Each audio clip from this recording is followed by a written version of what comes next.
Storage day. Wow.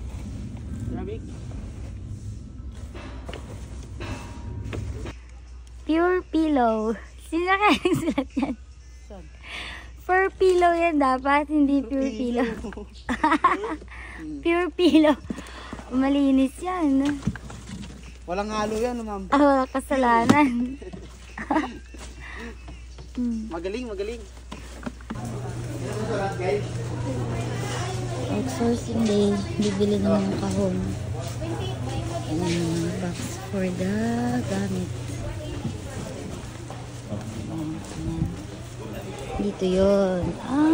Factory. Direct factory ng mga plastic.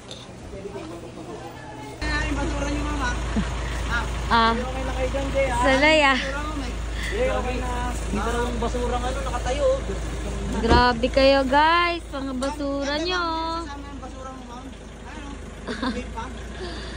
Grabe Ano ko yung position ko, pang label lang kayo, pang basura.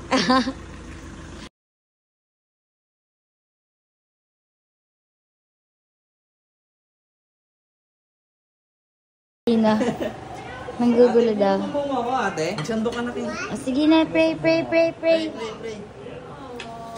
Lord, maraming salamat po sa araw na ito at meron kami na-accomplish ni Sir at sa storage day nila, ma'am.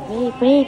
Sana po magkaroon po kami ng maraming client at sana po magkaroon kami ng maraming pera. And salamat din po sa mga pagkain na binigay niyo sa amin ngayon at sa araw na ito. Salamat po. Amen.